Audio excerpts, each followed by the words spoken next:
ইরানের সঙ্গে ৬ মাসের যুদ্ধে মধ্যপ্রাচ্যে মার্কিন সামরিক ঘাঁটিগুলোর ব্যাপক ক্ষয়ক্ষতি হওয়ায় এই অঞ্চলে নিজেদের সামরিক উপস্থিতি কমিয়ে আনার পরিকল্পনা করছে যুক্তরাষ্ট্র। তবে ইরানের বিরুদ্ধে বিধ্বংসী অর্থনৈতিক অভিযান ঘোষণা করেছে মার্কিন প্রেসিডেন্ট ডোনাল্ড ট্রাম্প। বিশ্বের কোনো দেশ ইরানকে সাহায্য করলে তাকে কঠোর পরিণাম ভোগ করার হুঁশিয়ারি দেন তিনি। হরমুজের দখলদারিত্ব চেষ্টার পাল্টা জবাবে ক্যালিফোর্নিয়াকে নিজেদের ভূখণ্ড বলে দাবি করেছে তেহরান। সুদীপ্তা মাহমুদ জানাচ্ছেন।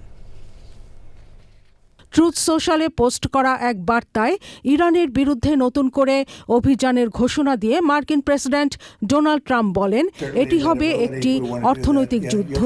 এর জেরে ইরান আন্তর্জাতিক বিশ্ব থেকে বিচ্ছিন্ন হয়ে যাবে বলেও হুঁশিয়ার করেন তিনি।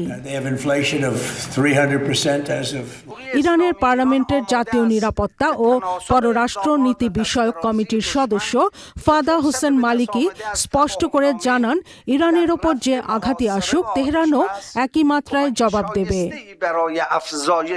ইরানের সঙ্গে সংযুক্ত আরব আমিরাতের সব ধরনের বাণিজ্য স্থগিত করার সিদ্ধান্তটি বেদনাদায়ক বলে অভিহিত করেছেন দেশটির পররাষ্ট্রনীতি ও উপসাগরীয় ইরান সম্পর্ক বিশেষজ্ঞ আব্দুল খালেক আব্দুল্লাহ। তিনি বলেন, এ পদক্ষেপ চাপের মধ্যে থাকা সাধারণ ইরানিদের দুর্ভোগ আরও বাড়িয়ে দেবে।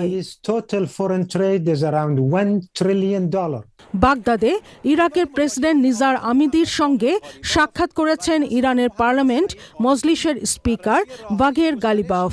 দ্বিপাক্ষিক সহযোগিতা সম্প্রসারণ ও শক্তিশালী করার বিষয়ে আলোচনা করেন তারা। হরমুজ প্রণালীকে যুক্তরাষ্ট্রের ভূখণ্ড হিসেবে ঘোষণা করেছেন দেশটির president Donald Trump.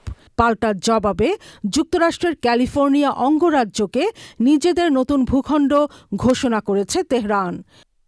Sudipta Mahmud, channel I.